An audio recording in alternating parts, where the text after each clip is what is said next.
Hello and welcome, everybody. It's been a few weeks. How is everybody doing out there? I hope everybody's being safe with the COVID pandemic going on. You're able to get some stuff done. My name is Paul Pedron. I'm currently backline support for ZENworks, and happy to have you here with us today. What you may ask what ZENcast is. Well, it's basically a semi-monthly live ZENworks conversation open to you. The first and third Tuesday, same time, same channel.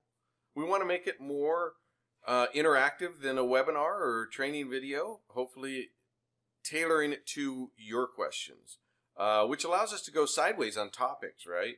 And so some of the advantages are live dependable connection to the customers without opening an SR, customers large and small. So we're glad you're here today.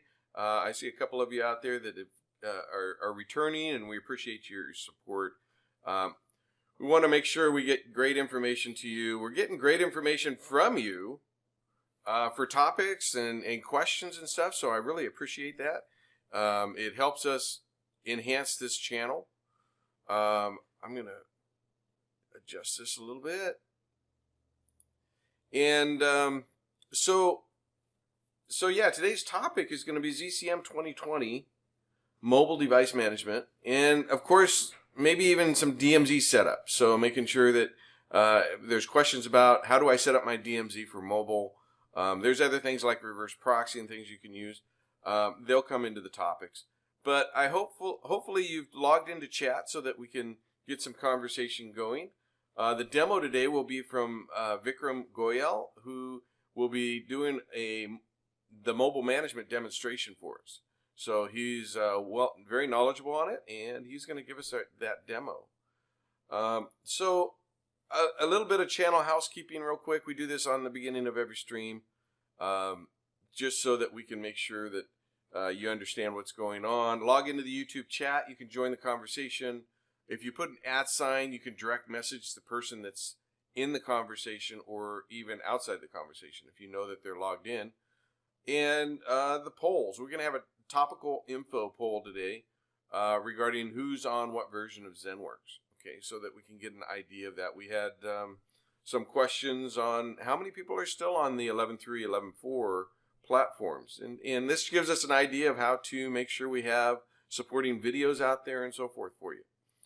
Also commands. You'll see in my presentation the exclamation point with a couple letters or something.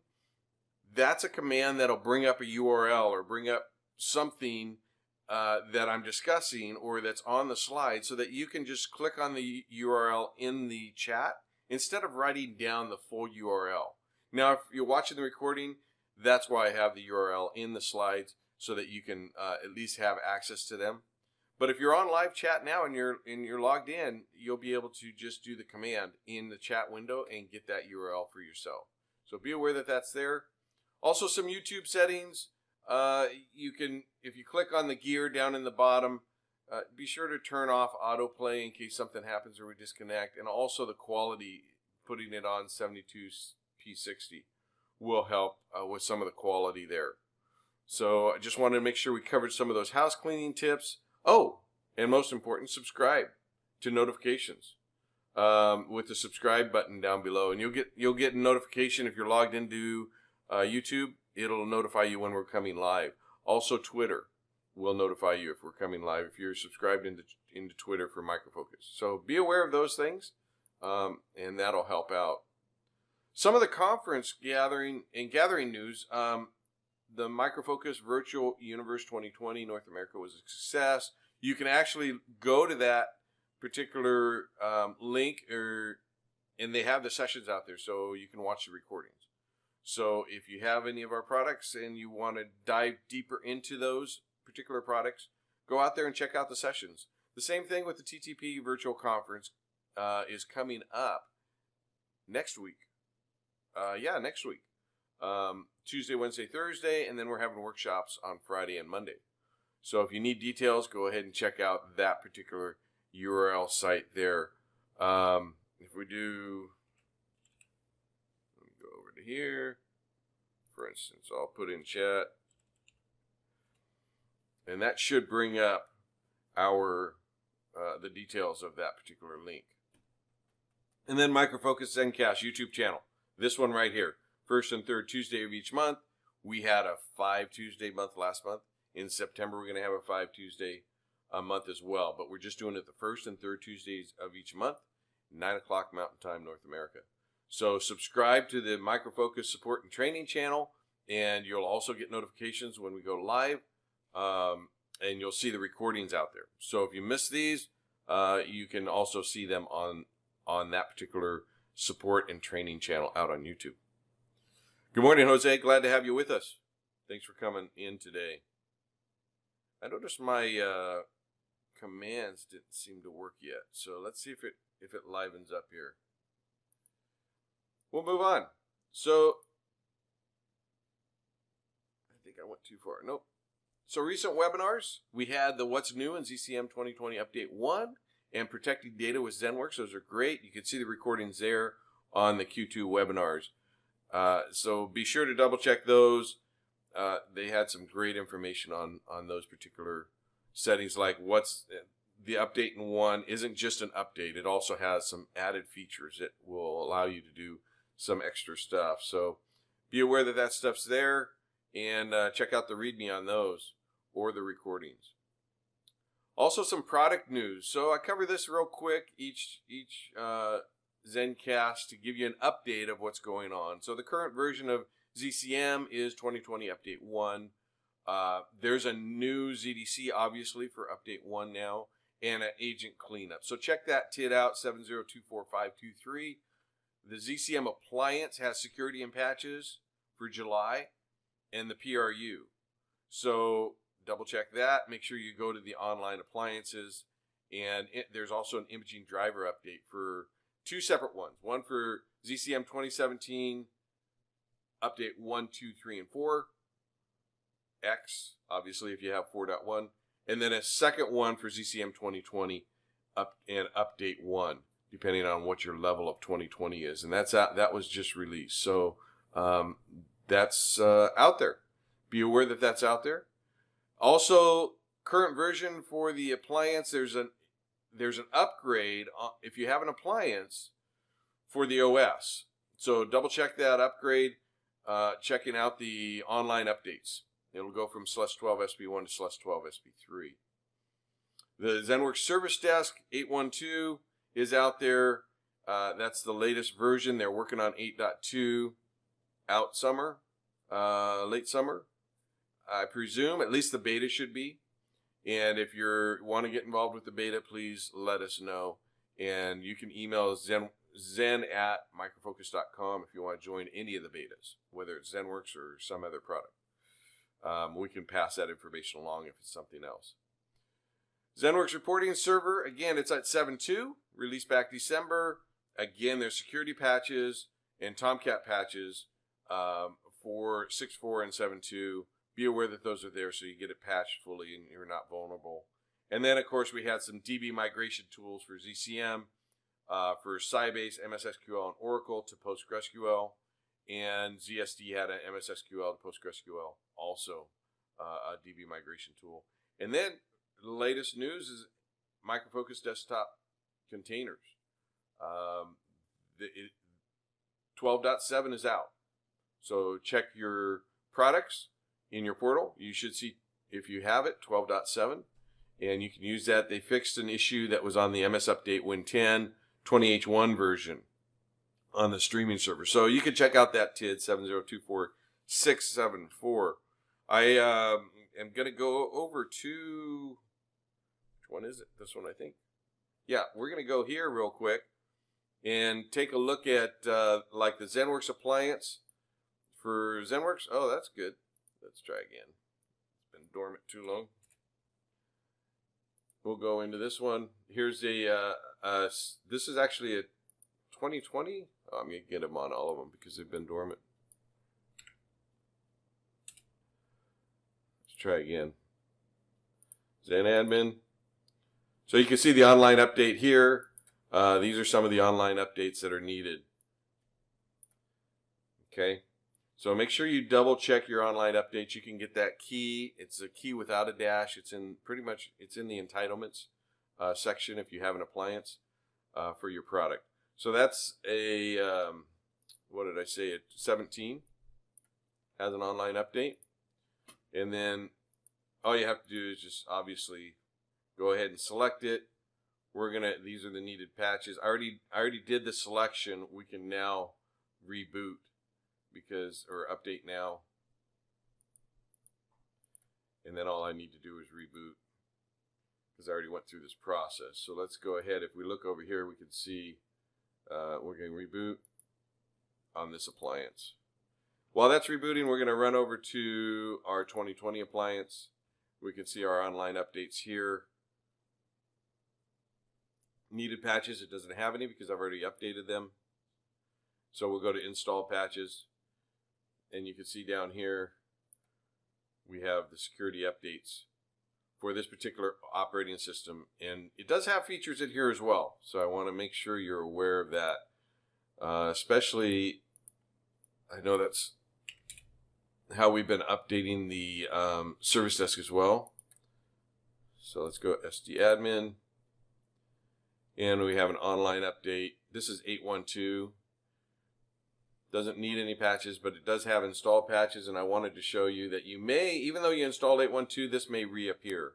It's okay to reinstall that, not an issue, and go ahead and install it if it's present for any of your security updates. And finally, ZENworks reporting update.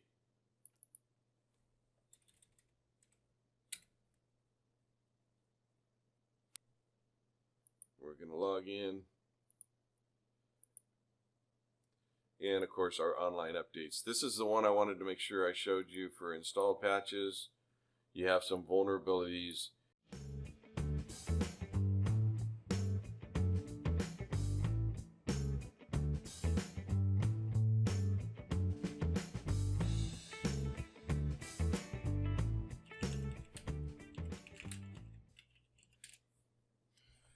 So we're back. Sorry about that hiccup. Apparently we had something happen on my machine, so I'll have to double check what resources are being taken up here. Let me know when you're back.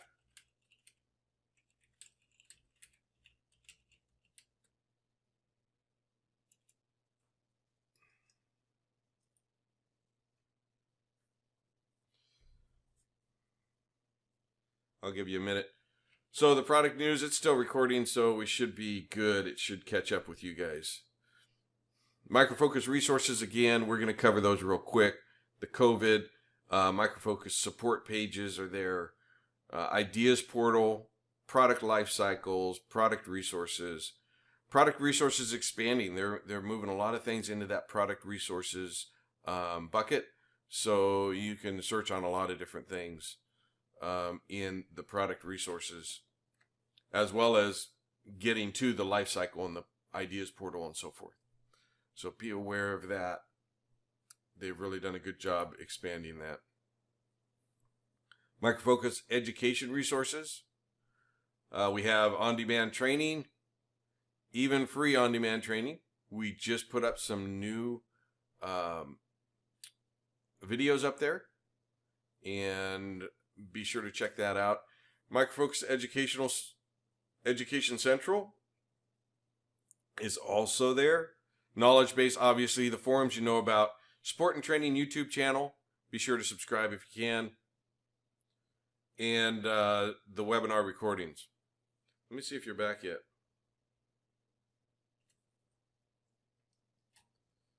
Let me move this over here.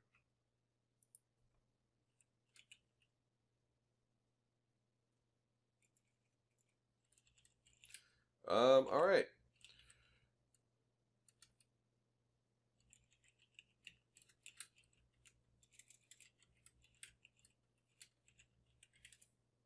So I do have a visual on my spare, so I'm hoping that you're reconnecting yourself and you can get connected to see what's going on. We have new training information. So ZCM 2017 appliance upgrade to ZCM 2020 posted this week. ZCM 2017 Windows Linux upgrade to ZCM 2020 posted this week. And ZSD user self-provision with ZCM bundles. Basically, the last ZENcast we did, it had a failure. So I was like, okay, we're going to get this into a video so we can make sure it's solid. And I went ahead and did a video on it. It'll be published by the end of this week. So then, of course, we have the WinPE imaging by Oliver Wald, and appreciate his efforts getting that out both in English and in German. Coming soon, we'll have a 2020 update 1 upgrade. So I'm going to move forward. Other product news, Micro Focus Filer 4.2 was released. Also, the new Engage letter is out there, newsletter. It's a monthly newsletter. It has new stuff in it as far as, let's go here, Control C, bring up.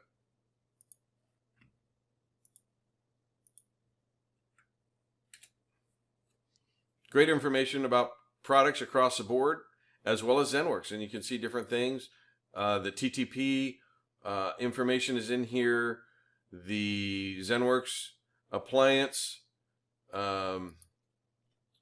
Other information about security and SAST, different training sessions. So be aware that those are there. They're great resources. It'll take you right to the particular videos. You can see we have provisioning. It's happening. That's the ZENcast. And we'll have, in the next episode of this magazine, we'll put in highlights for this particular magazine, our new training stuff. So, okay, I don't see Jose yet. Don, are you out there?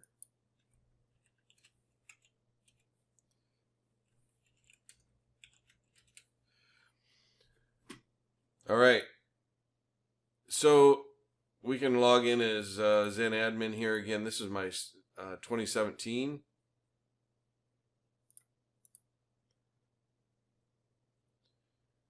And online update still needs to be done. We'll move forward. One thing I would like to do is create a poll out there, and I'm hoping people are on to take this poll.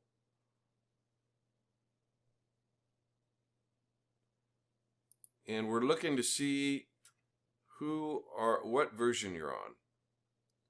Let me find the poll.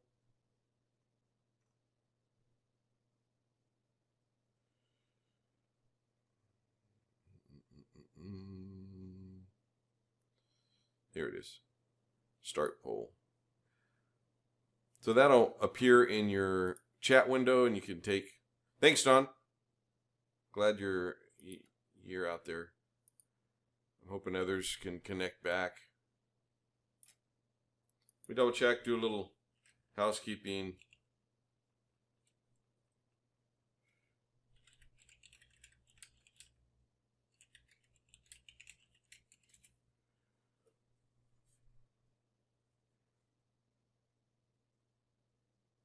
Oh, I see what. I have to log back into that. Hang on. I have to open a new browser for my new chat.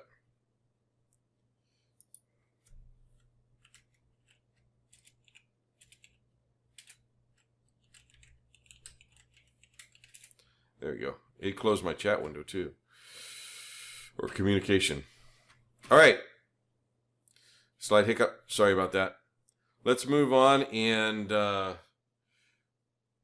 pick up where we left off on that slide presentation. Thank you, Don. Appreciate the confirmation. Jose, I was on another call or on another chat window that closed mine out. Okay, so last demo, ZENcast demo, I'm going to do a review because it went belly up, right? The demo gods were against me. The topic was ZSD, user self-provisioning, using ZCM bundles. And that's where I created a brand new video for that. It'll be posted this next week. Demonstration was successful until the end, right? What I didn't realize, and that was during going to getting the bundles, I didn't revert all my VMs. So yeah, I did that no.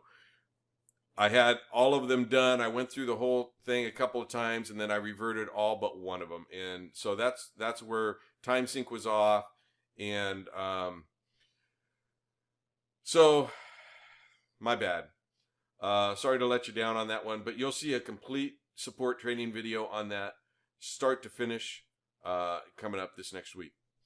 Integration of ZSD customer portal into corporate portal is available. I double checked. Thank you for your comments and your questions. That was one of them.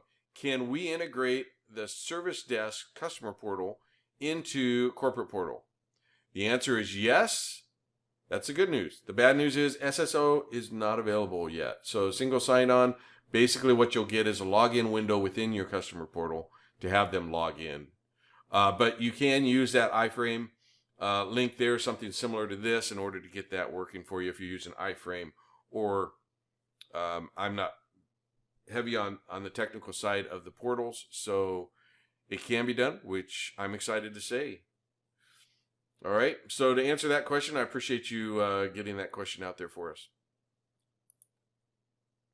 Now, we talked a little bit about future topics and demonstrations. We went through, we have issues for maintenance, zone maintenance. We have DMZ mobile management, which is today.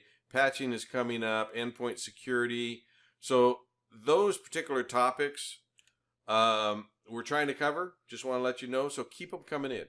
Let us know what you're looking for so that we can get that information to you. Again, on here, this is just what I put together.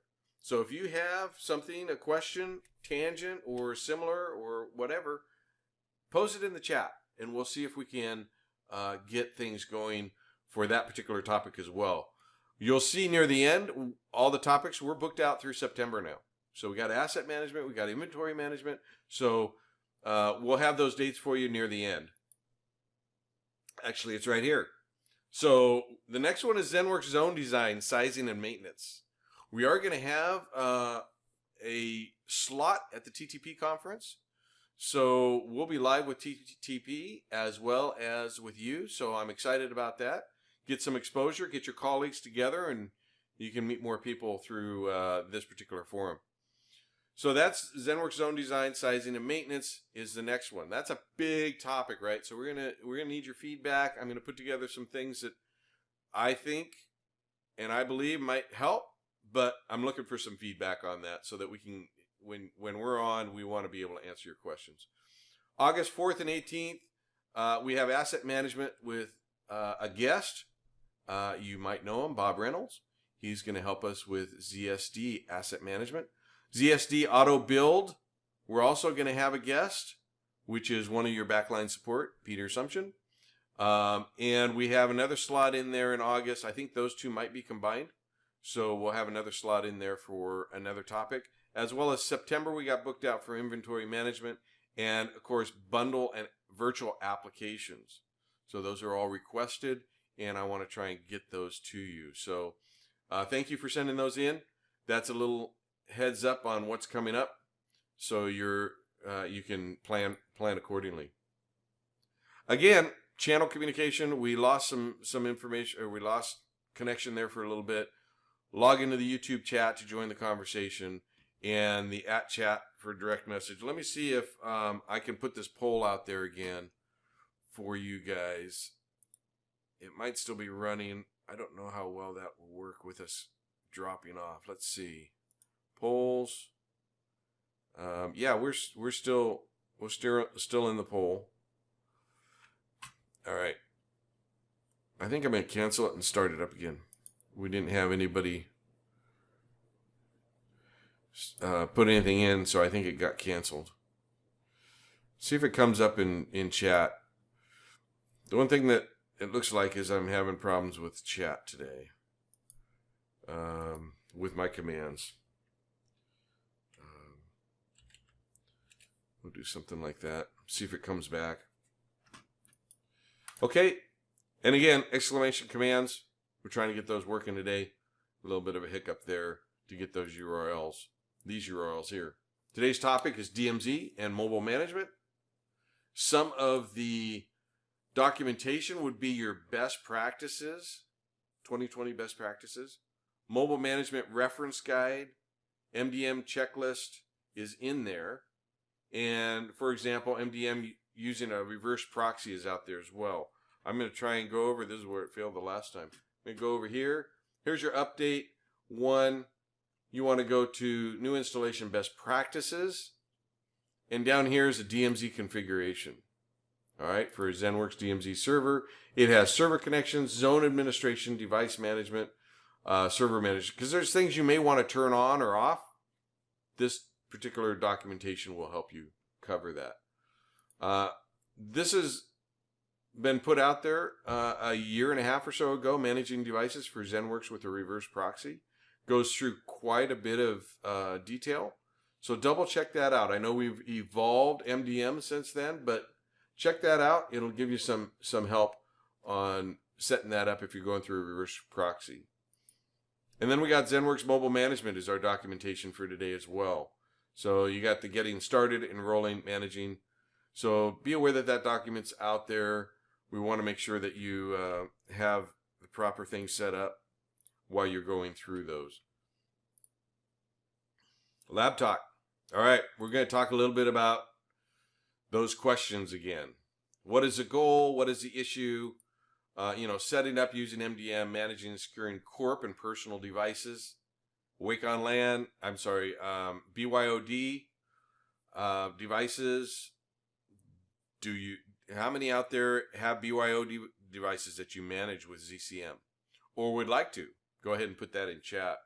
How do we achieve our goal? Of course, research is DMZ configuration, ZCM, MDM requirements, test and enroll. User interaction are some of the dependencies, right? So there's some knowledge transfer you need to get to the users. Who is allowed? Users, obviously, and is it time sensitive? And final results would be providing a proper security. This is, a lot of companies have the VPN connections, especially now with a lot of people working from home. We have this similar setup to be able to contact those devices through a VPN because it's a secure tunnel, right? A little bit different for the MDM or for DMZ, all right? So you have the external users on the left. You have to make sure the firewall routes the traffic properly, and you don't want everything routed, right? You want to make sure you have some here, sorry. You want to make sure you have your firewall routes trafficked and blocked. You want to make sure you have your public and private DNS in the DMZ itself, and that's where you'll have your remote management proxy or your join proxy. And that can be appliance, but appliance is limited, right? For content replication and certain things that you may or may not want on the appliance. And then also, it doesn't have all the robustness of a primary server. So be aware that that's possible, but you also can just throw in an appliance into the DMZ as well, and you'll get the full primary server. But then you want to do things like lock it down, and that's some of the things that those documents will show you. Internal ZENworks server with database, you have your LDAP, you have your internal users, so they're communicating just fine. It's a matter of getting to those external users and being able to, 1, remote control them, 2, get the policies out and the MDM enrollments process and those types of things. And that's where we're going to be talking a little bit with Vikram today on the DMZ. Again, the install and best practices guides. Here's some considerations. Our ports, firewall, lockdown, ZCC, disable CSR abilities, disable SSH. There's actually a checklist out there, which is really nice to go through for the MDM. Disable content replication. And this you may or may not, right? This is just all, is this what you want to do? Device registration, disable assigned bundles, and override zone settings for device refresh schedule. And there are others. So be aware that, even though you throw this up there, you want to make sure you talk with your security, corporate security, make sure your policies can go through or your ports can be open for what you need to do for those mobile devices. Let me go here. I should have this. Okay. So the DMZ is one set. Getting that's more of a configuration for the mobiles to be able to talk and enroll from external. We're going to talk a little bit, and those documentations are very helpful in getting those details. So I want to get right to Vikram Goyal, who can actually show us. He's a ZCM Product Manager. He can actually show us and demonstrate the ZCM 2020 MDM setup, Android and iOS, DEP and management mode, and maybe cover some of the BYOD enrollment. So that's what we're here today for. I appreciate him coming aboard. I appreciate everybody out there. Let's move on over to Vikram. I'm going to pull you up, Vikram. Hang on one sec. How you doing, Vikram? I can hear you. How are you today? Good. Very well. Very well. Thank you for coming aboard today. You're product manager for ZCM, and we appreciate all you do putting into the product, you and your team.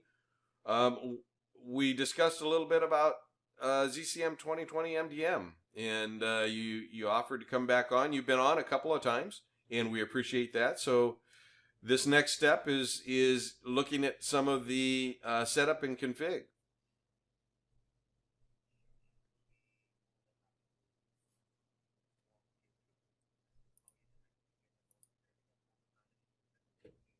Perfect. Thank you.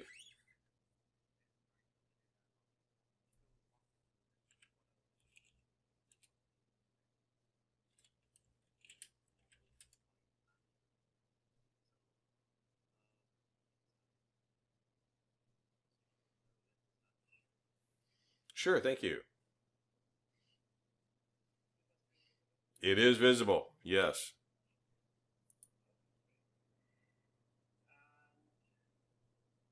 Can I interrupt real quick? If anybody has questions, please put them in chat, and I'll relay them over to Vikram so that he can try and answer your questions. So if you have any questions, please put them in chat.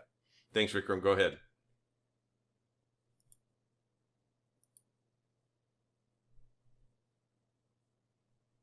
I got no volume on you, Vikram.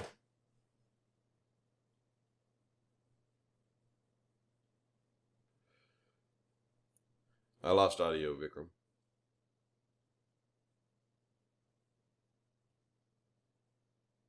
The demo gods are with us today.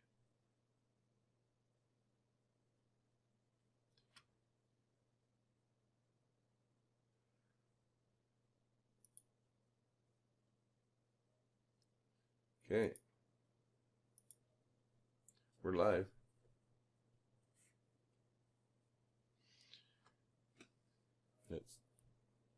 Oh, he had a power outage. He'll be back in a minute. Boy, we're getting hit from all angles, aren't we? Jose, thank you. Mark, yep, thank you. He had a power outage.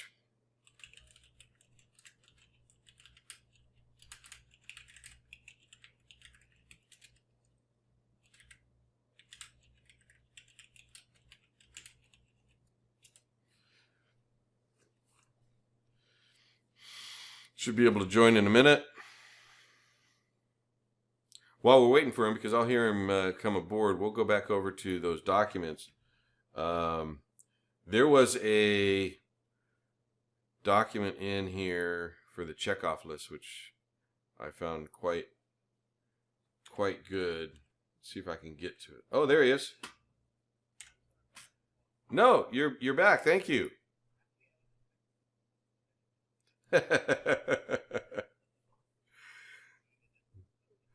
Oh, of course. Everybody's here. We'll ask them if they can hear you, and you can go ahead and show your screen again.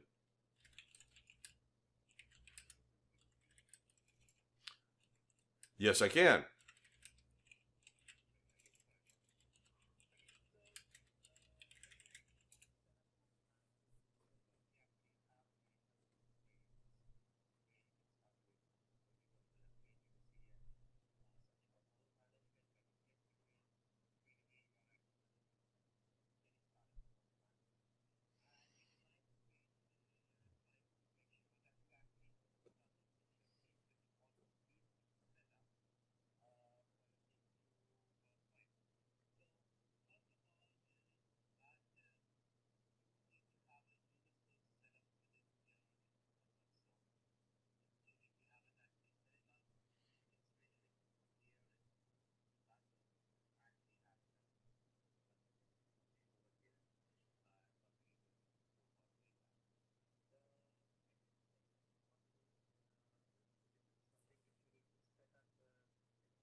Okay. Vikram, can we pause for a second? It looks like we have some audio issues here. Hold on. Let me see what's going on. Test, test. A Yeti, audio input capture. Go ahead and, let's see. Go ahead and talk. Okay, can you hear me now? There we go. Yep, we can hear you now. So you might want to stop at the user sources again. I apologize. No problem. So we were the users. So we are not really going to walk this demo how to go about setting up a user source. So that's something which is evident. But what I'll tell you is that let's move on to the next thing, which is the MDM server, which you actually see over here. So when we were designing mobile management capabilities within ZENworks, so we thought, okay, how do we actually ensure that a ZENworks server can talk to a mobile device and vice versa? And the key thing here was that since generally the mobile devices may actually be outside your, let's say, DMZ or somewhere else, right? And there's really so ZENworks server doesn't really talk to them directly. So if I as a ZENworks server needs to reach out to a mobile device, I can't reach out to it directly. The way actually we do is that we actually use something called a push notification services, which are offered by both Apple and Google. And ZENworks server will send a message to these push notification services, which in turn will pass on the message back to the device. And then the device will know that, hey, ZENworks server is looking out for me. Let me go back and check it in. And then the device will connect directly back to the ZENworks server and do whatever it is supposed to do. So it is for that reason that this connection between the ZENworks server to actually reach out to the outside world is very important. And we said that, okay, how we ensure that is that we said that the customers, they need to pick out a server for which they have to ensure that the server has an outside connectivity. And let's call this server as an MDM server, just to make sure that we will give it a designated role. So what it also allows us to do is that if there's something specific to the mobile management which needs to, let's say, happen, we don't really need to give out that task to maybe another server which is in your zone. Say, if I want to send out a push notification, I need not really send it through maybe a server which is not really connected to the internet. You can just, what we do is that we send that notification using this MDM server, and there it goes. So when you actually click over here, what you need to do is that you just need to select a server from your zone. And since I've already got this set up, so can't really do that. But if you have two of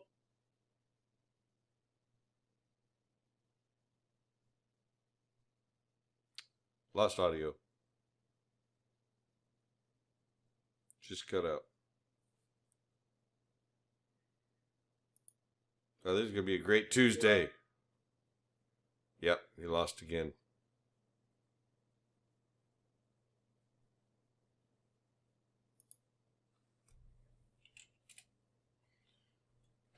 He's going to go ahead and reconnect.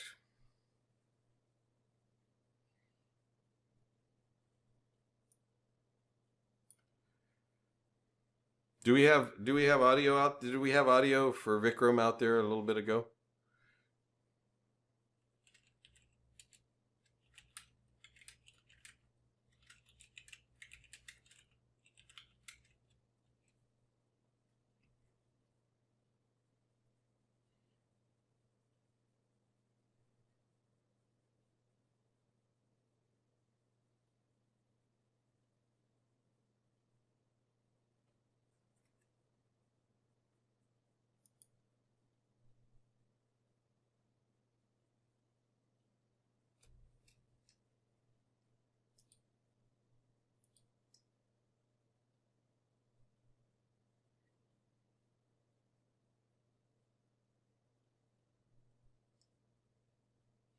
Yep.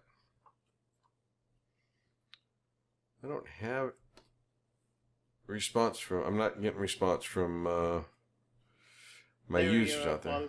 There you are.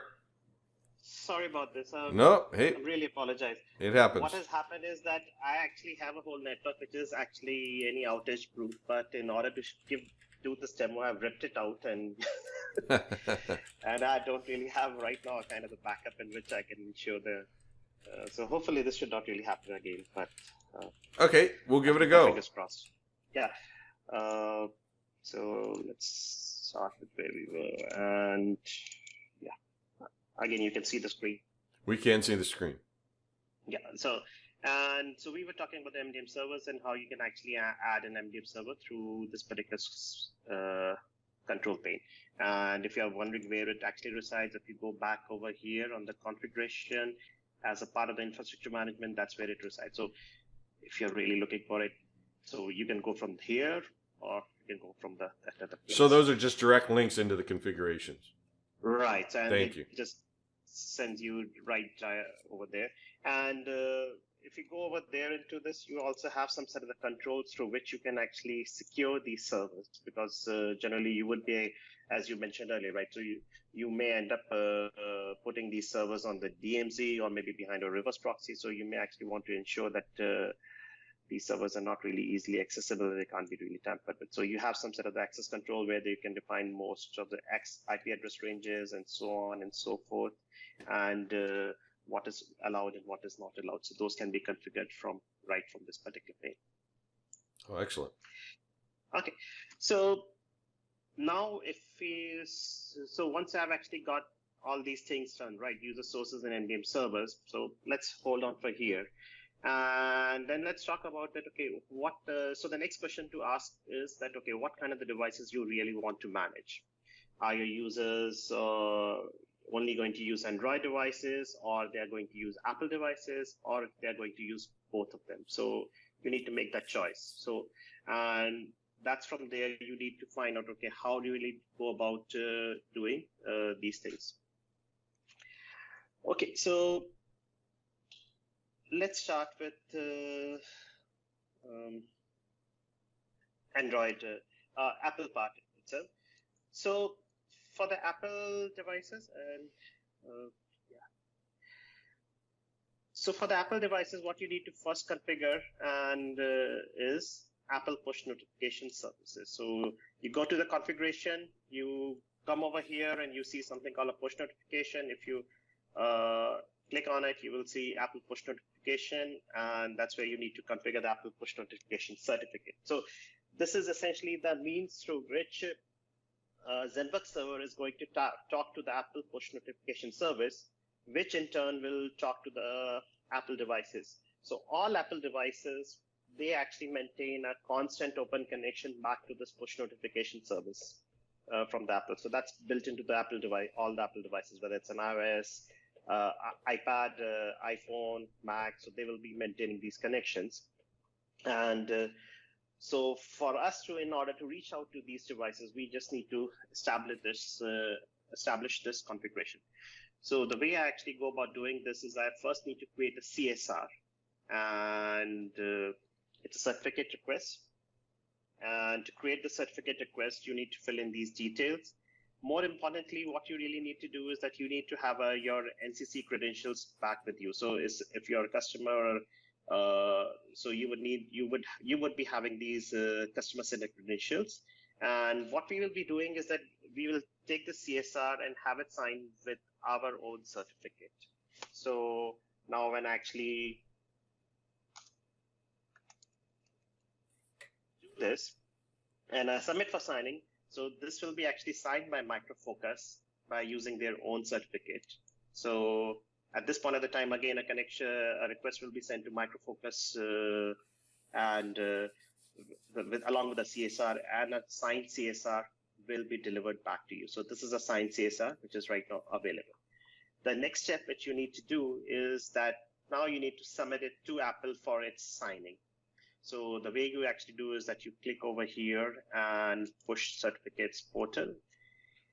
It will take you to a Apple portal, and you need to now choose that Apple ID through which you're going to sign this one. So this is my Apple ID, and I'm going to use this for the signing purposes. And as you see, I have lots of certificates which I just keep on doing right, left, and center. So I go over here and I create a certificate, and I click over here and I do an accept. And at this point of the time, I'll just take this CSR, put it over here, upload, and confirmation, and it will tell you that it has created a new push certificate with the following information. And I'll download the certificate at this point of the time. So once you have this certificate available with you, you need to go back to the ZCC. And here you say import a APN certificate. You click on it. You go over there, choose a file, okay. And it will give you this warning because I'm actually changing the certificate. I'll go ahead with this. And so ideally, if you're doing it for the first time, you should not really be seeing this warning. And now you have a newer certificate, which is valid till a year. So the key thing to note is that the certificate which you have gotten, it will be valid only for a year, and you need to renew it every year or so. And you have a button over here. If you do a test certificate, it will tell you that the certificate validated certificate with App Portal. So at this point of the time, what you have done is that the ZENworks server can talk to the Apple push notification server, and it is essentially able to send a request back to Apple, through which a request can be reached back to Apple devices.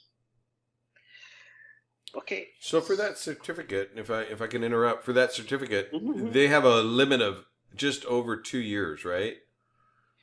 Can we? No, this certificate is 1 year. Okay. All right. So it's automatically 1 year all the time. I noticed it was 1 year. Okay. Right. So it's a 1 year, and then you have to renew it before the year expires. So you actually have to go back and renew the certificate. Okay. So that's the APN. I guess what I'm thinking of is a server is 2 years. Certificate. Right. So that's a different thing. That's all within the ZENworks. So this is to establish communication back with push APNs. So that's a 1 year. Thank you. So okay. So let's do with that, and fine. So maybe what I will do is today I will try to show you the Apple flow, and we'll dive more into that. And if we have time permitting, we'll come back and try to see how to go about doing the Android side of the things. Okay. So once you actually have this thing done, you have got your notification established with the. At this point of the time, theoretically, you are actually all set to enroll your devices. I do have a question that came up. Jose is asking, is the certificate tied to that specific Apple ID? Is it recommended that it not be a personal account? That's always a recommend. That's always a good practice. There we go. Thank you, Jose. We should... Because it is tied to that ID, right? So it is actually meant. Yeah, so when you actually type in that CSR, Okay. Yeah, if you actually want to renew this thing again, it's something you actually have to log into the Apple with that particular ID itself. So if it's a personal account, then you can't really do that. So it's always good practice. Perfect. To do that. So at this point of the time, we are essentially kind of set to enroll the Apple devices into your zone.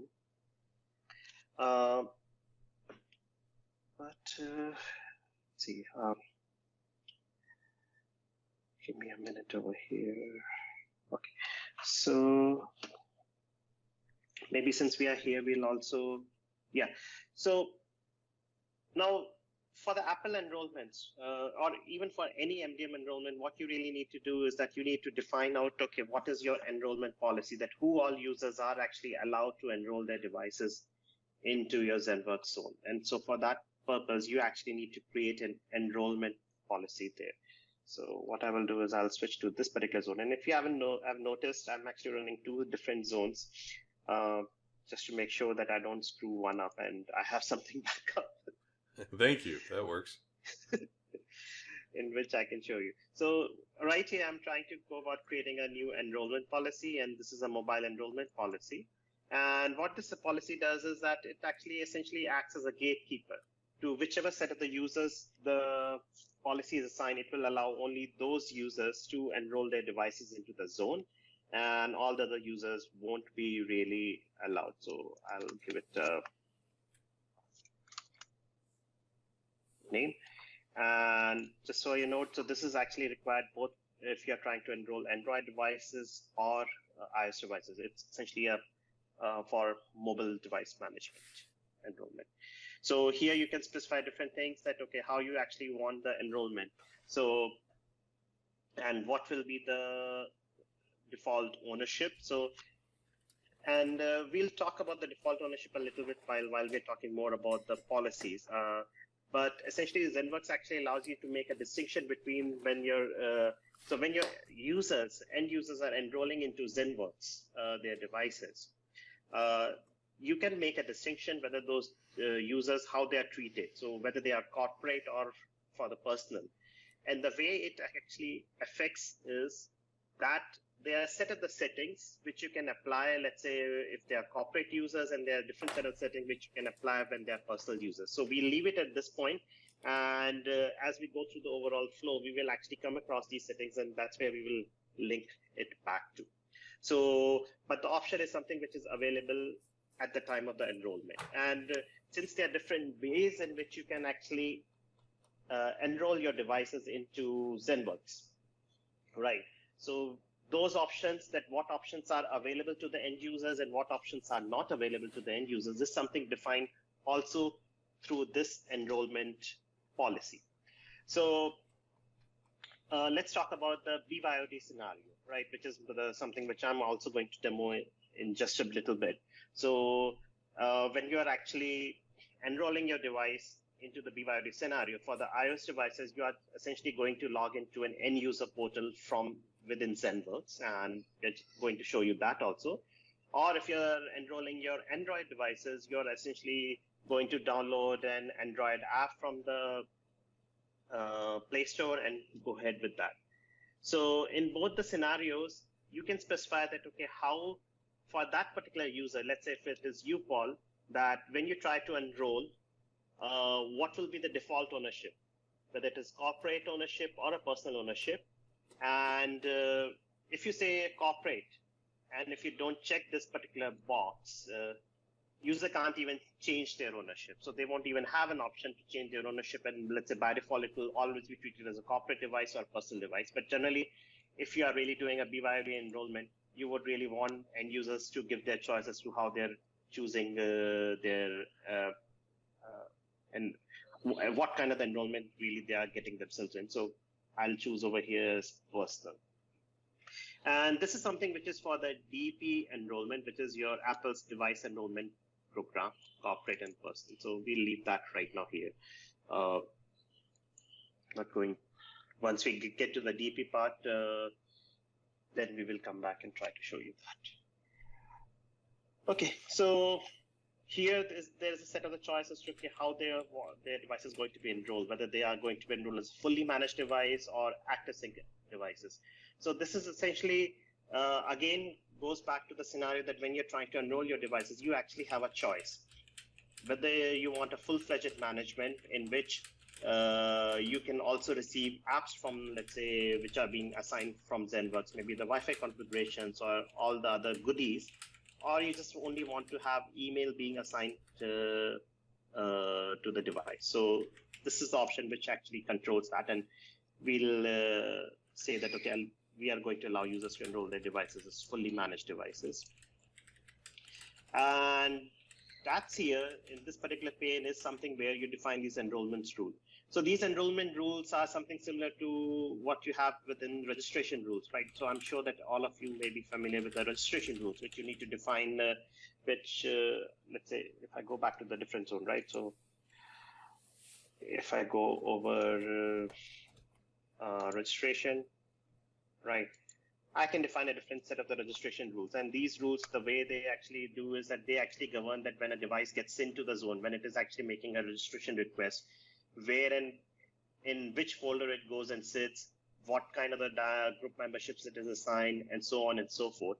And something similar is what you're really going to do when you specify this enrollment rule. So if you can say this is a brother or sister of a registration rule, but it is effective for the mobile devices. So enrollment rule is equivalent to the registration rule, but is applicable for the mobile devices. So here you can specify the set of the rule names, whether how you want these devices to be enrolled. You can specify where and what they will, in which folder they will go and sit. So if you see here, by default, they will go and sit into the mobile devices folder. You can say what is the way, what is the naming convention for these devices when they actually get enrolled, and there are different set of the parameters based upon which you can choose how they. So by default, we say it is a username and a device model, but obviously you can choose from different set of the parameters and define your own. And again, this is a filter criteria, right? And it has a different set of the filters which will be applied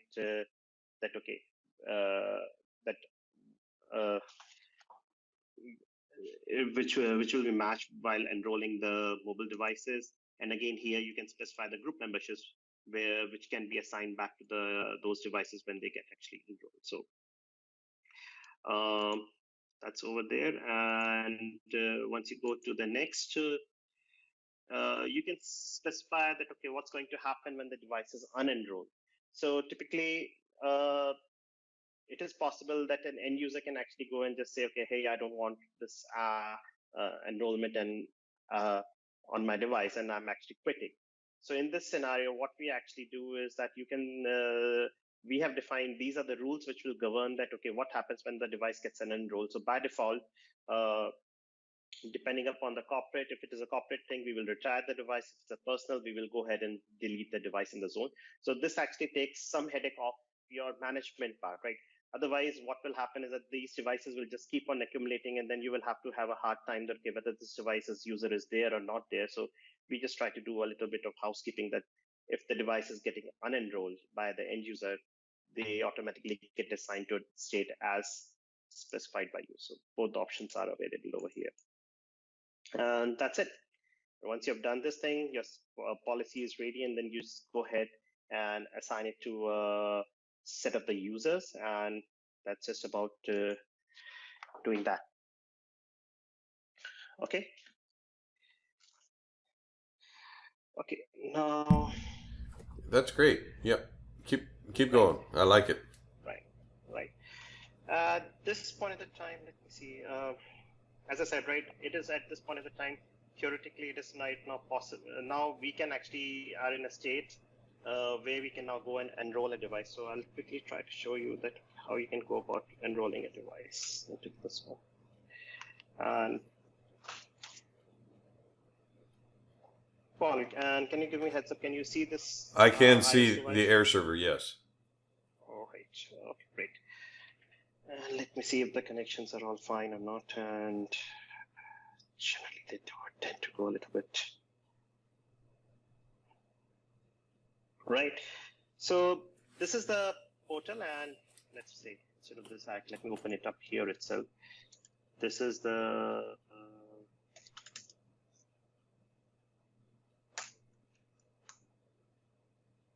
so this is my end user portal, and obviously the way it's looking over here in this format is it's on the desktop, but I wanted to show you the URL. So it is ZENworks/EUP, that's the portal.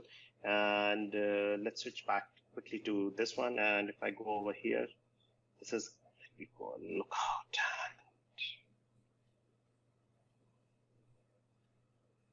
Not a good idea. Uh-oh. That's all right. We'll get through it. There we go.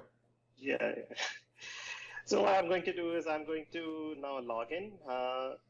When you're trying to, end user is going to log in. So since you have actually linked it to the user source, so whatever the user source credentials are, those are the same set of the credentials with which they can log in. And here, yeah, that's my super secret password. Mm-hmm. Right. That's it.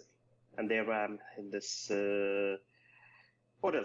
At this point at the time, I am shown that, okay, I don't have any devices enrolled, and I can go ahead and enroll my device. So I'll go ahead and try to click. And again, right, as I mentioned, so it will ask you that, okay, how do you want to enroll your iOS device? And email only. So that was the option which was corresponding to active sync, which we talked about earlier. So I'll just click on the manage device only.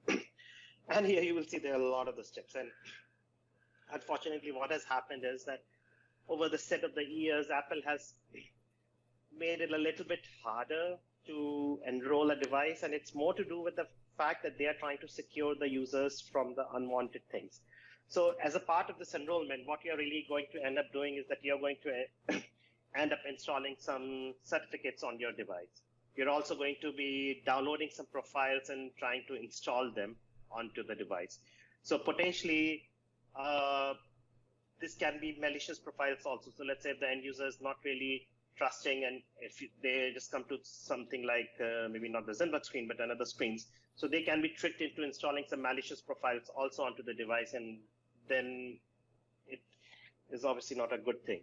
So that's really the reason that you actually see these steps. And as we walk you through, that's what Apple has been emphasizing, that any profile which is actually downloaded, or any certificate which is actually downloaded onto the device, end user has to actually go not from this particular tab, but from somewhere else. He has to go accept it and then go about doing this thing. So the first thing what you really need to do is that you need to download a certificate. So this is what the certificate is going to do, is that this certificate is going to allow me to trust the ZENworks server in the first place. So if you see, the certificate got downloaded, and at this point of the time, where I need to go is I need to go into the settings, and you see here, this is a profile downloaded, and this is a profile which I just downloaded, so it will always be available here. But again, please do note that this is something which is applicable only from iOS 12 or iOS 13 onwards. Before that, this profile would have been available somewhere else, and so Apple hasn't really made it easy from that respect. So you click over here, you say install, and that's done. And at this point of the time, you have this trust profile on the device, and it just generally has just a certificate, a root certificate of the ZENworks server available. So that way, any other thing which we send down later down the line can be trusted by the device. So that's a basic thing. And again, right, as I said, right, we actually have a set of the steps which is available, so end user can actually go over it. Oh, nice. And he can click on these steps, and he can go. And these are the steps which will tell you,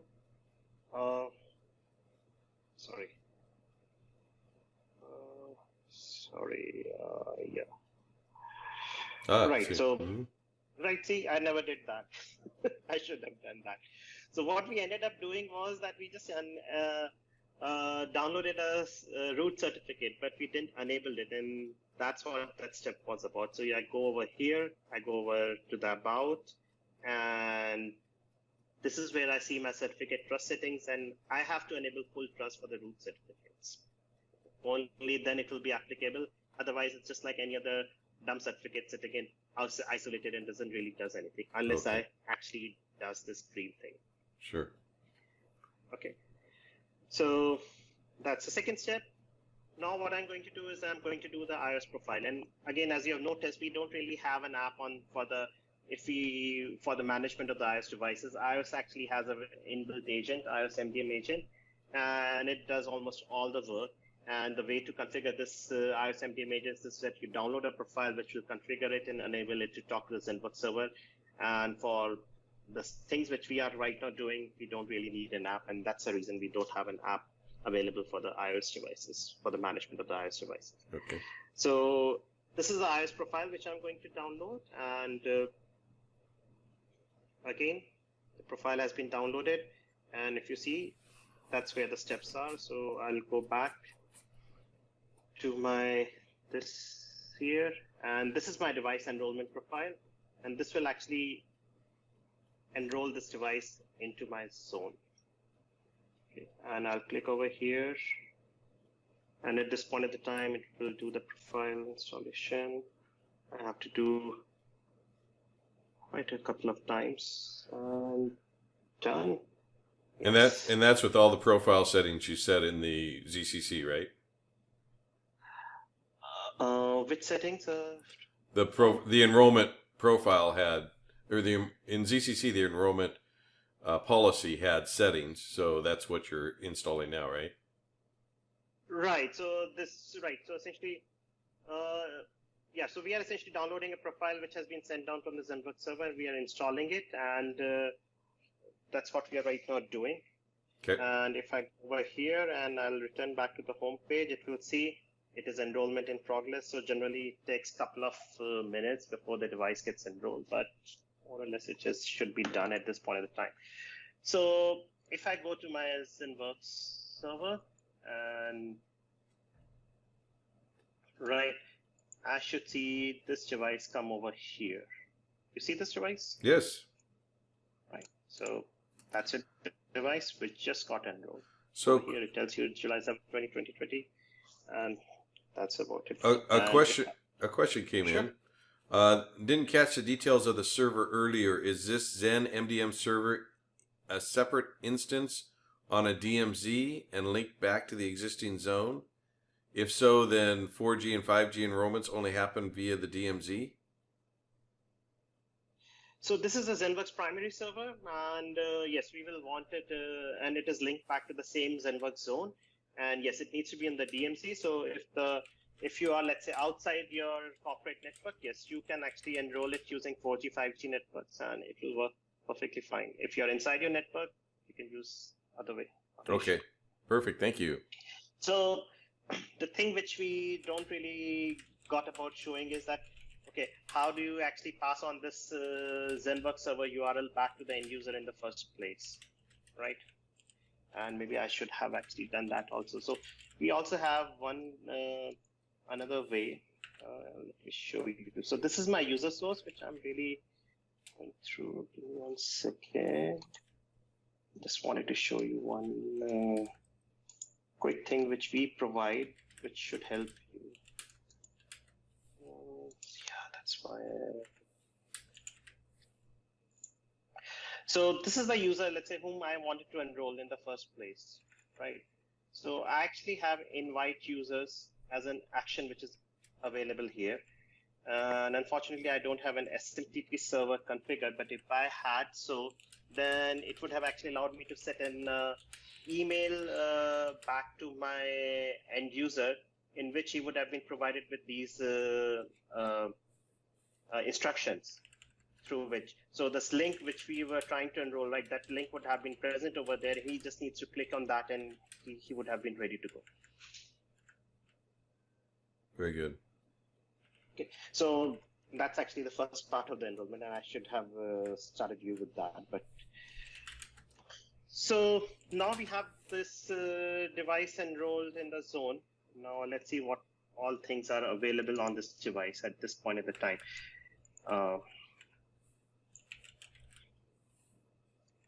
Right, and as you see, so we fetch a lot of the information back from the device, starting from the serial number, GUID, IMEI, network, and all the other things. And if you see, we even fetch the information that whether an OS update is available or not. So it is actually available 13.5.1, but it is currently on 13.5. Right, all that information is available, and it tells you here that, okay, what all things are. So this is a supervised device. So the people who may not be familiar with iOS devices, so they come essentially in two form and the shape. One is your normal device, let's say, which is an end user device. So generally that device won't be supervised. But if it is a corporate device, let's say you can actually attach it to maybe an Apple configured mark it as supervised, or if you are using an Apple DP program, if you're part of that, you can also mark it as supervised. So those are the things. And with a supervised device, it's just like become your own. I mean, you get a lot of the things which you can enforce on these devices. A lot of the policy settings are available only for the supervision, and so on and so forth. Okay, so let's quickly see. We have done with the device enrollment, and let's see what more we can show over here. So there's so many things to choose from. Just trying to wonder, right, which ones you start out with and which ones you don't start out with. Okay, now the next thing possibly which you will like to do, and before I go into more capabilities, is that you will most probably like to provision apps onto the device, right? Yeah. One of the reasons is that you may actually want to provision a set of the apps. So there are a couple of ways in which you can actually get the apps onto the device, and we're going to talk in this today about more prevalent way, which is Apple's volume purchase program, or something which you call as, which is right now part of the Apple Business Manager. So what Apple provides is a central repository from which you can actually purchase a set of the apps, and then you can go ahead and then distribute these apps to your end users. So what we are going to do is that there's a site called business.apple.com, and we are going to go to this site and going to log in. Okay. Okay.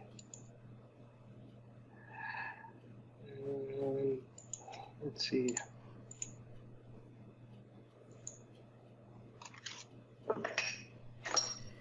Give me a minute.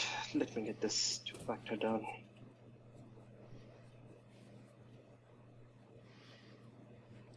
So what we're doing now is we're going into VPP in order to, or now they name it Apple Business Manager, to find out which corporate applications we're going to purchase and then distribute through ZCM to the devices. Good. Yes. So now to do that, so this is an Apple Business Manager. Right. And I'm not sure.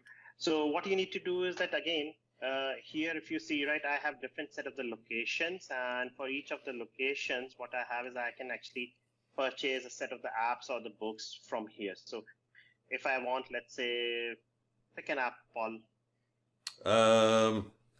Let's do I'm thinking a general app. Let's go Filer. Let's go Filer. Most probably I already have it, but any other app maybe. Okay. Let's do WhatsApp. Yeah, let's do that. Right. There we go. There you go. Right. So, as you know, right, so from it, an app can be free or an app can be paid, but you still have to purchase it. So if it's a free app, your account's not going to be charged, but if it's a paid app, obviously it's going to be charged based upon the license. Since it's a free app, I'll go bonkers with it and maybe purchase 40 of these licenses, and can't really do this because most probably there's some problem with my account. Okay. Right. And since the terms have changed, I actually can't really purchase an app right now. Okay. So I am not really the admin of this particular account, so I can't really even accept those conditions, but that's generally happens. So what Apple do is that it keeps on updating its Apple Business Manager conditions, and this happens quite frequently. So you would, if you are the admin of your organization whose ID has been used for the setting up this Apple Business Manager account, you will receive a notification in your email, and then you have to log in to this particular portal, and then you have to accept these conditions before the full functionality can be restored. So if you see over here, I can actually see all these locations, but I can't really purchase particular app because I'm not right now accepted the new conditions. So sure. Apple doesn't really allows that, which makes sense, right? Understood, yeah. Right. So, but otherwise, I could have actually done that. So it seems that I can still do some transfers, and I have these licenses available on the VPP test location 8. So assume that this is the location. So at this point in time, now what I'm going to do is, let me see if this is a location, right? So let me see if I can download at this point at the time, what I'm right now planning to do is link my ZENworks server back with this Apple VPP account. That's what I'm really trying to do. And again, it seems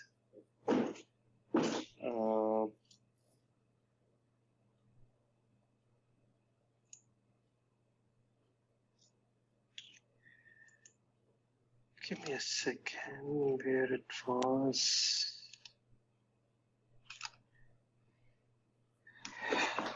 Okay. Again, I think that token is not available for me to download. So what I really have to do is I actually have to download a token right from here. Only then I can actually download this, link it back with the ZENworks. So Sure. I should have checked this thing again, but that's okay. But this gives us a view into the business Apple side of what we need to do, being able to set up different locations and so forth. So that's good. Right. So now in order, if you are trying to link this thing back with ZENworks, so what you need to do is you need to go to subscribe and share, and you need to click on a new subscription over here. And here there are many subscriptions, so we will choose an Apple VPP subscription. Once you go over there, you can type out a name as per your needs. And here it tells you that, okay, you need to download the Apple VPP purchase token. So that's what you're trying to do. And let me see if I have a token available somewhere here in my download folder, right?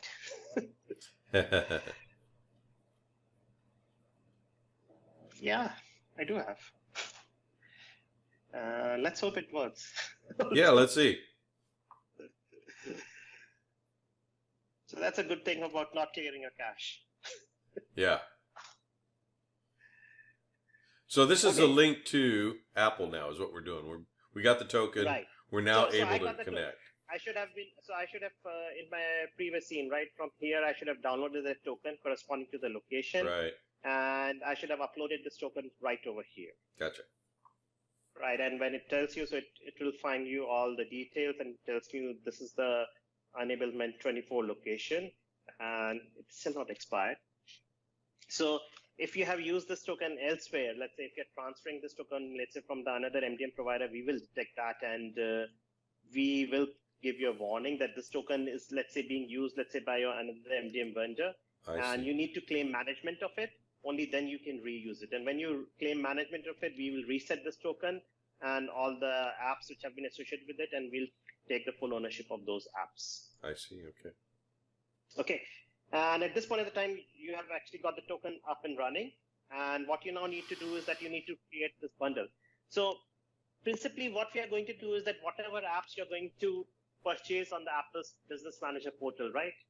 We are periodically going to ZENworks. Once you link it with the Apple Business Manager, ZENworks is periodically going to check back with the Apple Business Manager and see if there are new apps which have been purchased. And as in when you purchase new apps, we'll go ahead and create automatically a bundle for them. So again, it's something similar to what subscriptions do, right? That where we actually go find out if the new catalogs or the new things are available, and we go ahead and create new bundles for all those applications and the packages so that they are right now then available for you to deploy. So what about new versions? The versions part, yes. So this is again an older version, and I'll come back and show you. So this, if you see, this is a ZENworks 2017 zone. Okay. But if you have a newer version of the app available, we'll also detect that, and then we'll take care of setting that also up. So okay. I'll show you in a different zone. Give me a minute. And that's fine. Right, and we come over here, and here you can specify that, okay, at what schedule this particular checking will happen. And there you go. Your zone is all set up. That'll suck from Apple all those apps that with that account, that token. You say it's a claim in progress, and if I go back to this up and running zone, and so this is ZENworks 2020 zone, right? I see.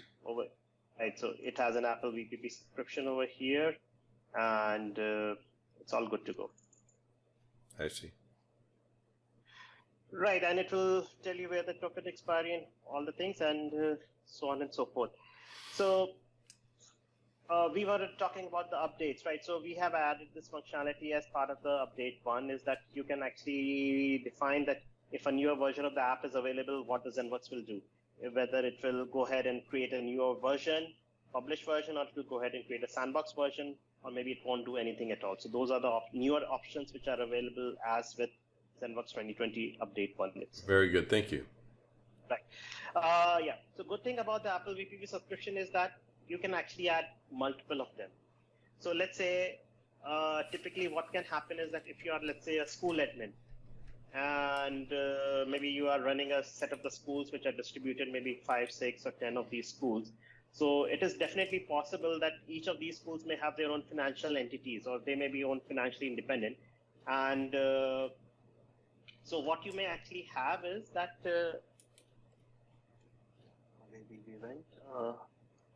within the Apple Business Manager, right? You may be treating these schools as a different location. So this location may be in, let's say, north of Provo. This is a location which is in south of Provo. Maybe this is a location which is somewhere in Salt Lake or so, right? That's where your schools are. So what you can do is that you can actually create multiple Apple subscriptions all within it. And that's how you can actually get these apps there into the zone. And we'll keep a track of which all apps belong to which all subscriptions. Okay, so once we've actually done this thing, what you can do is that if you actually go back to mobile management page, and if you see the Apple's catalog, apps catalog over here, you will see all the apps which you have purchased over here. And sorry, I shouldn't be switching that much often. And if you see here, I can actually go down and filter on the iOS apps, and these are the 4 iOS apps which I've actually purchased. And it shows me, it tells you the bundles which are associated with that. So instead of, and if you see, it will also tell you that, okay, how many of the licenses are consumed and how many of them are available. So if you see for Facebook, it tells me 50 licenses were purchased, but right now 48 are available and 2 have been consumed. One quick tip, if you actually want to see who has actually consumed all this information, you can go over here and click on this CSV export.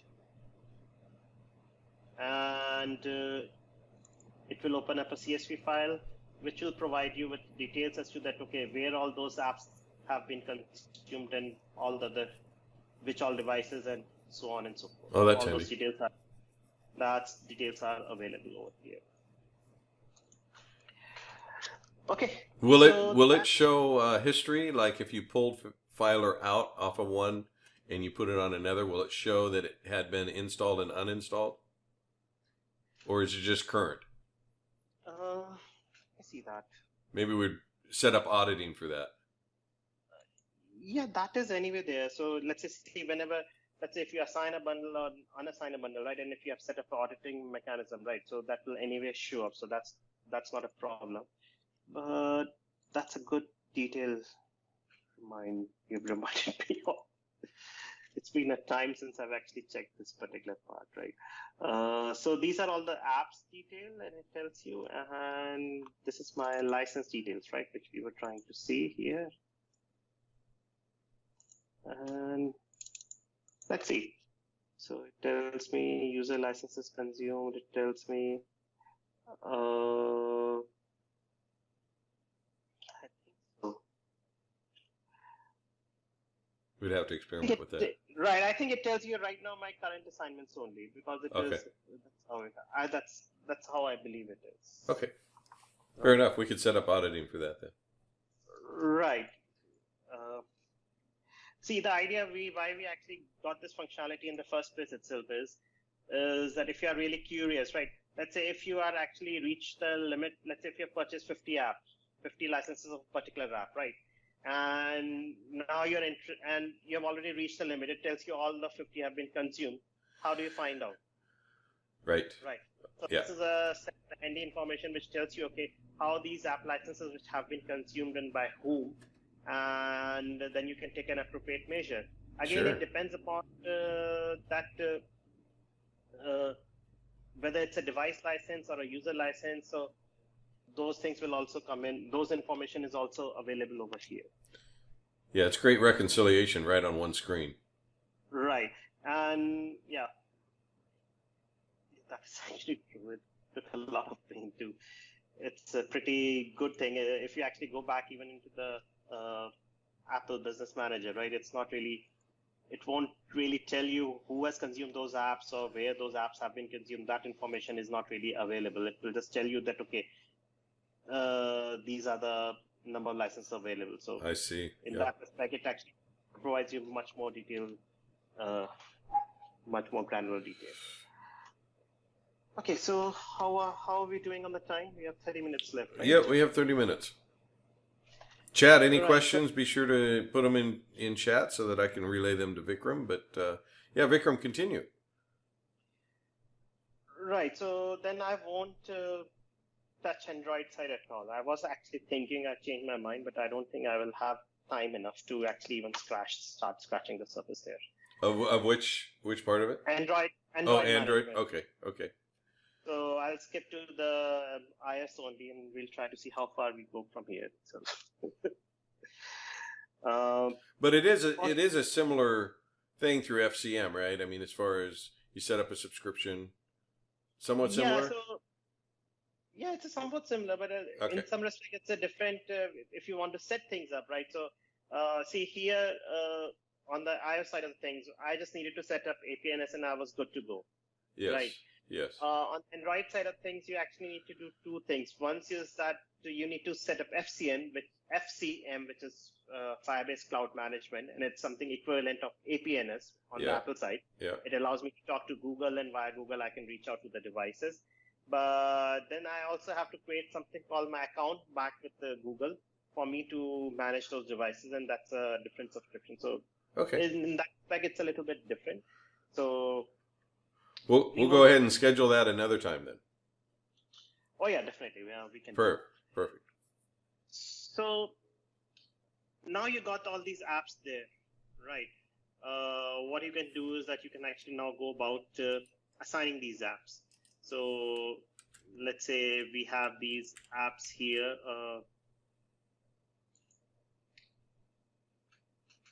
Let me see, right?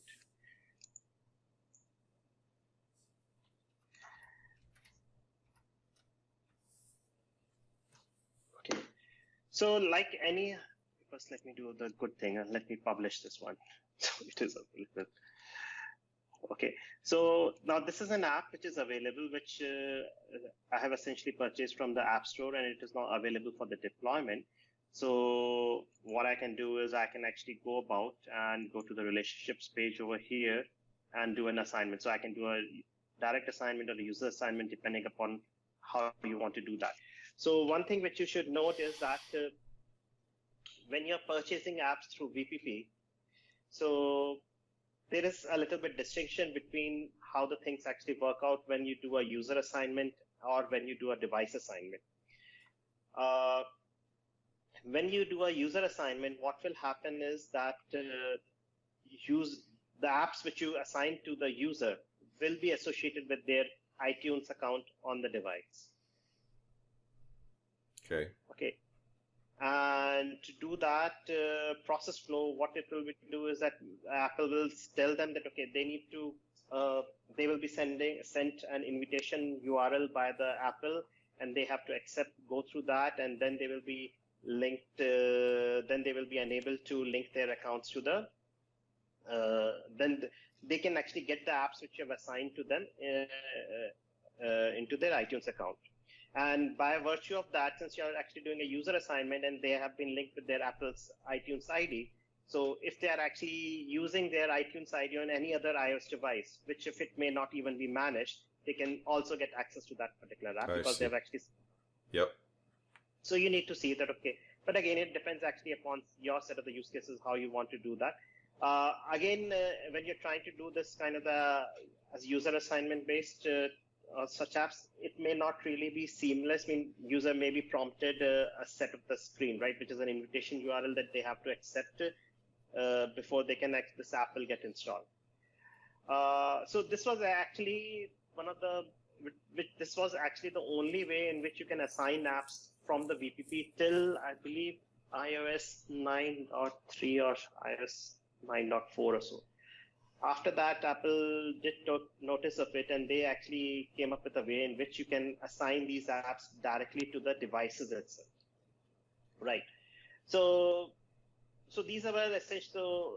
So in the first case, what the app, so the apps which you buy from the App Store, right? So they are essentially linked to the iTunes ID of the user. Yep. And in the second way, what happens is that the apps which you buy from the App Store are essentially linked to the device serial number. Okay. Right, and that's how the Apple Business Manager works. I see. So if you see, this actually provided us with a very good ways in which we did have a mapping, right? So if you are, and we mapped it in the first scenario back to the user assignment, and in the second scenario back to the device assignment. Makes sense, right? Yeah. So what I'm really going to do here is I'm actually going to assign this app directly to my device. And which was the device? Yeah, this was the Rick, device. yeah. Uh-huh. And I'll assign this one. And I will put it to the next refresh, and so on and so forth. Okay, I've assigned this app, and if you see over here, it will shortly, I haven't yet synced the device, so what I've done is that on the next sync, this app will get installed on my device. That's what I've done. But one thing which I actually forgot to do here is that I can actually configure this app. If you see, this is a Gmail, right? So potentially I can actually configure this Gmail. Excuse me. I'll actually not do this. We have a filer also, right? So maybe we'll go ahead and configure the file in that respect. Okay, so let me do this. Let me bring up my device where it is gone. It's vanished.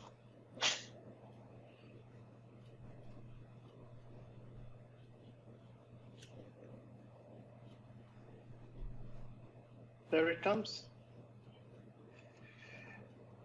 Right, so what we will go is that we will go to this device and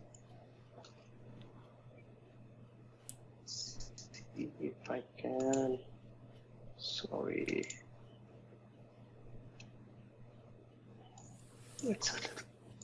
What I'm trying to do is trying to show you side by side. Sure, the refreshing it coming in. Yeah, that's what I was trying to see. Let me see if I can orient it right.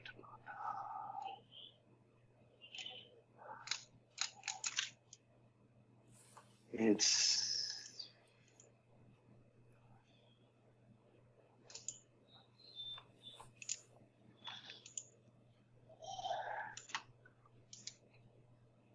something is wrong somewhere. That's what's the window. Sorry about that.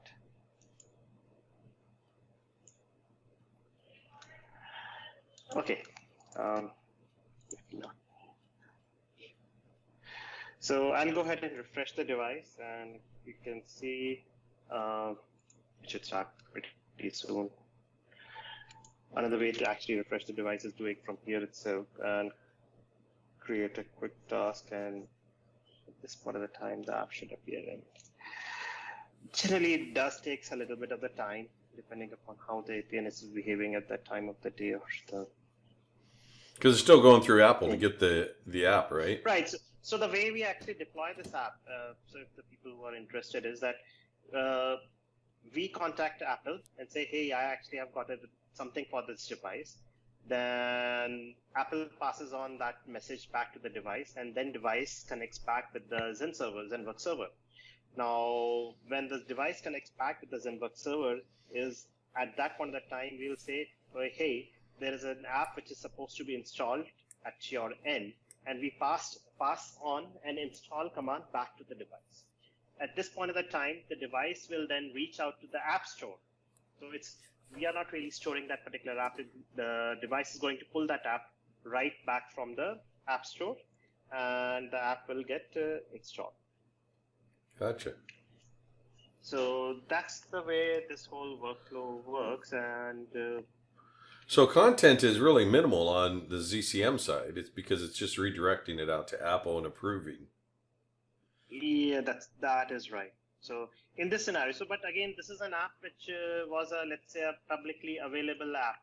but you can actually also deploy an app which is actually in-house app. So if Sure. you've actually developed an app for your own use, so this is in the custom app or something, so you can actually create that app, upload into the ZENworks server, and at that point of the time, we will be storing that app content. And when the device comes back and say that comes back to us and saying what is for me, I will tell it the install command. I'll send it the install command also, and also send it maybe the download location of the ZENworks ZENworks server from where the app can be installed. Sure. And the device state got refreshed, so ideally the app should appear over here. So give me a second. Let me see what's happening with this one. It's saying 9:59.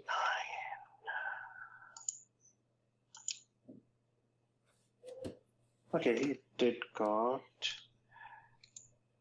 Let's see, what did I specify it as an app? Did I specify right one? Next refresh. This. Okay.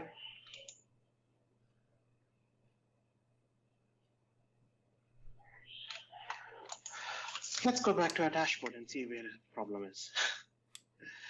So this is a dashboard which we introduced as part of the failure itself. And if we see here, let's see, it's a failure and it tells me. Oh, this is good. All right. You see what happened? Yes. Because we were using an older one, right? Yep. So I see. it never got in. So we never accepted those terms and the conditions, right? Yep. Yep. And that's the reason the app never got installed. So we did actually ended up passing this thing, but it got rejected. It rejected, yeah. Well, and that's a good example of what definitely can happen. Because, sure. But if you see, which is right, because my account is right now no longer valid because I haven't accepted the Apple's new terms and the condition. So from that respect, I can't really do anything with it. Sure. Sure. And the newer apps distributions would actually fail over here. And you could go in there and see where it is. So that's great having the dashboard. You're right. And it tells you what's actually happening over there. Is that thing or... Okay. It's telling you something else which we have done.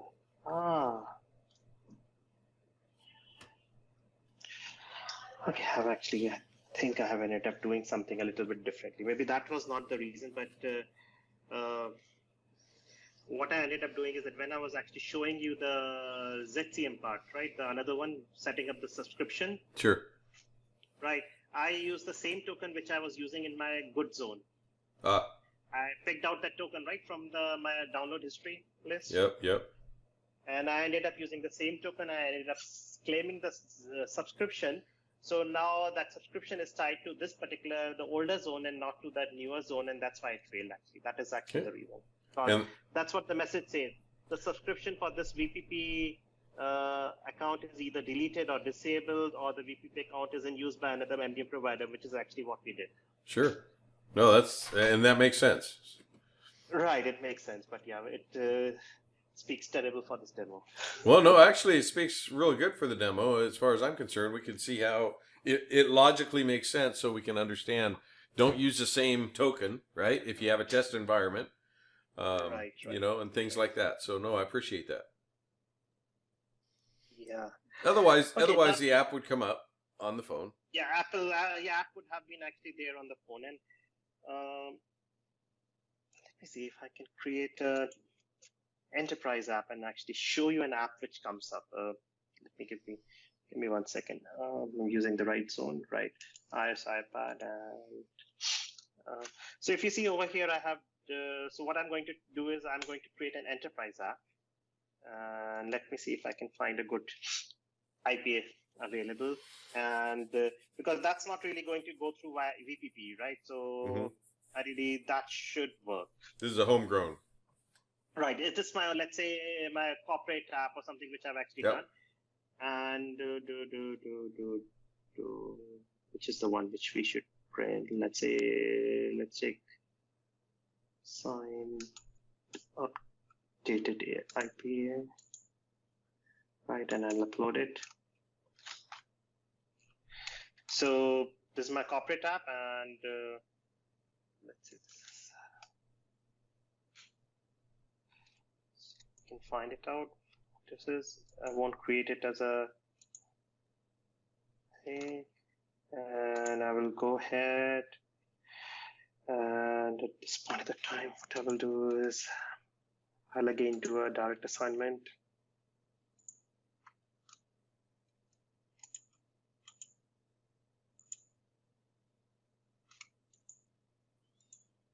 Okay, I'll do the next.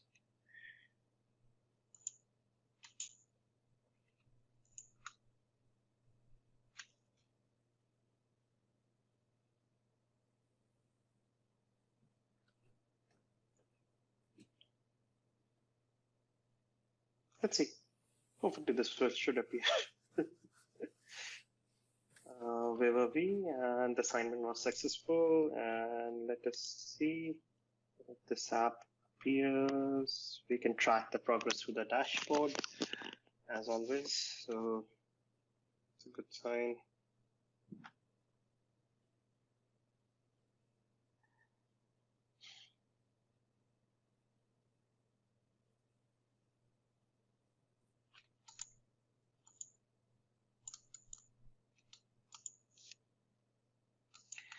And what I will do is I'll actually just go back and do a sync from the device itself. So I will do the sync so we know. And there it comes. There it is. Yeah, there it is. And that's our own ZENworks app, so it appeared over here. Okay, another thing while we are on the mode of the app is, which I like to talk about, is that you can actually configure these apps. So till now what you had seen was that these apps were, I'm just deploying these apps. But what if you actually, this was an enterprise application like, let's say, Filer, right? So if you know, right, when you open up a Filer, you would really want to not want the end user to hassle around with, okay, what is my Filer address or those details, right, which are asked when an app like Filer opens up. So what you can do is that you can actually pre-populate these details right from here. So when you go to this bundle and you'll come to the details section, here you will see something like an app configuration parameters. And what you can do is that you can specify a set of the key value pairs. Right. Now the question becomes that, okay, how do you get these key value pairs?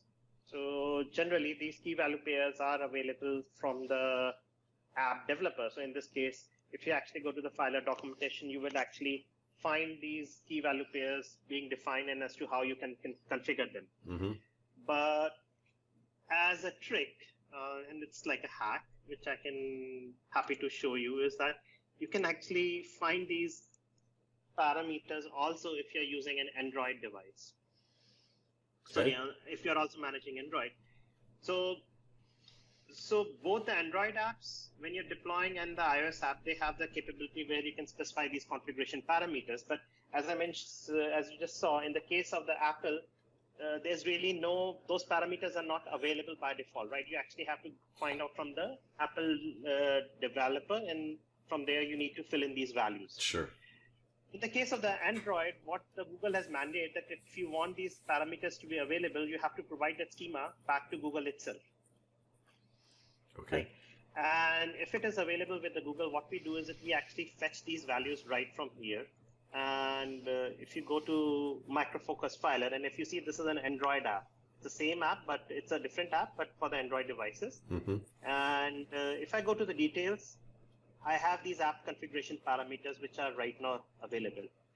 And if a developer is good, then most probably what they would have done is that they would have actually used the same set of the key value pairs across both their Android apps and the iOS apps. So if I see this is a key, username, password, and server, right? These are the three things which I have specified over here. So what I will do is that I will actually go back to my Apple app, and go back over here on the details. Add those in. So you could see them in the Android app, so you can put them over in the Apple. I see. Right, and if they are by the same, and it works. I mean, we have tried across so many enterprise apps, and generally the people actually do the same thing, and they use the same set of the parameters across both Apple and the iOS Android devices. Obviously, it is possible, right? It depends actually upon the developer, right? Sure. If they want to use a different parameters, they can definitely do that. But if you're just doing Apple devices, you can still get that information from the Android bundles in order to populate the Apple bundle. That's great. Yeah, that's a little bit roundabout way, but yeah, it does work. Mm-hmm. And if you're managing both, most probably you should be able to do this. So we were talking about the value, and what it actually does is we actually have some of these built-in parameters. So if you go to the help on this page, you will see that these are the $login names. So these are the values which are available. And I just wanted to do this. So let's say when I talk about add here, I say this is a username. Nice. Right. And I can specify server. So obviously I can specify here a fixed value, or I can specify a ZENworks variable. Either of them works. So gotcha.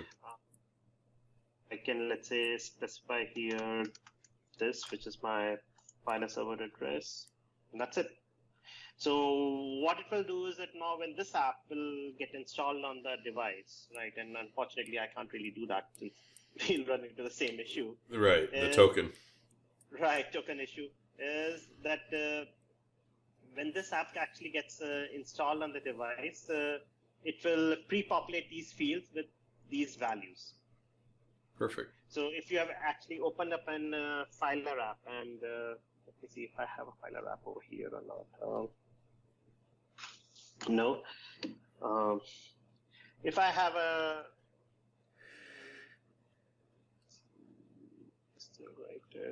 no, it's too much. So then ththese values will get pre-populated, and then user don't really have to fill in these values. So it's a way for you to configure these apps. So, and this is just not limited to the Micro Focus Filer. It's also available for the Gmail server. So if you want to provision email onto this, so that's also you can do, or other set of the different apps, enterprise apps. So most of the enterprise apps which actually require some set of the configuration for them to actually get working, they do have support for these, and you can actually use these facilities. Helps save the end user some typos and stuff. It does. It does a lot. Okay, so this was all about the app management, and since we are running out of time, I'll quickly take you through one policy. So still till now, we haven't really even talked about, how you can actually, so these were the apps which you're talking about, right?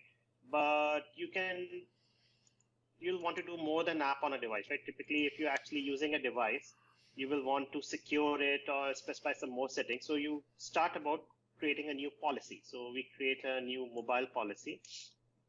We go to the general mobile policy, and here you find different set of the policies. So at this point of the time, we will limit ourselves to the device control policy. So we will say this is TCP ZENcast, and it tells you what are the settings which you want to choose. Right. So this policy actually has almost, I think at the last count, maybe 50 plus settings.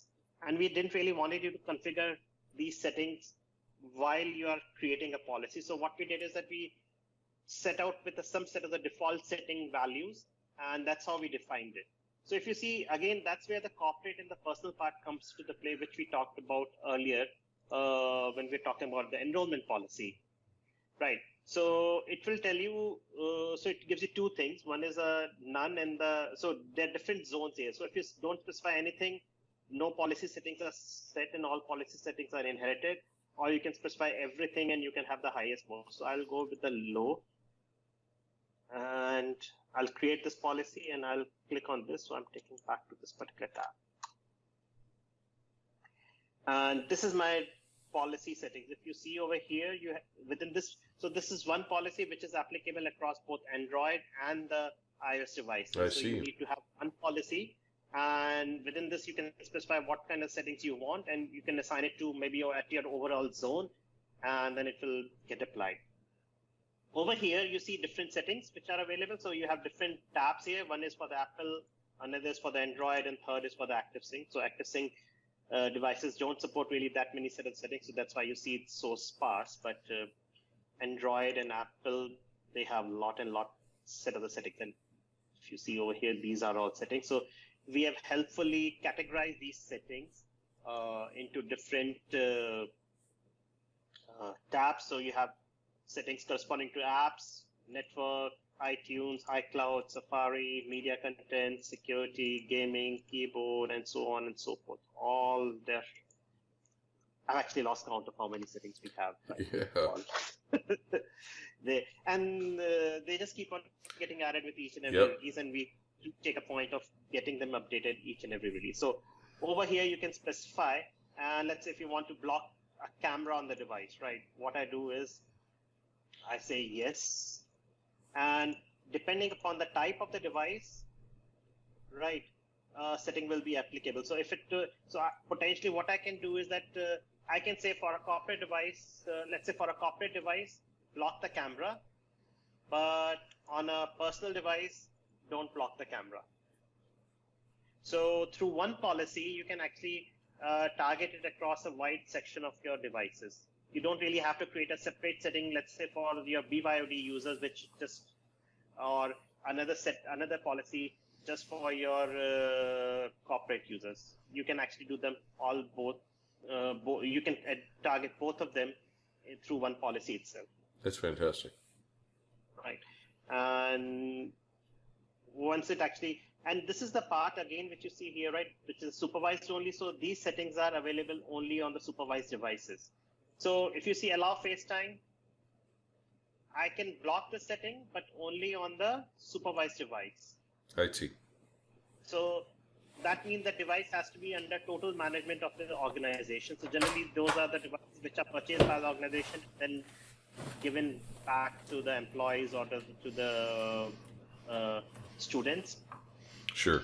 So let's say if I'm just a BYOD user, right? I'm just using it to access my email and some set of the apps.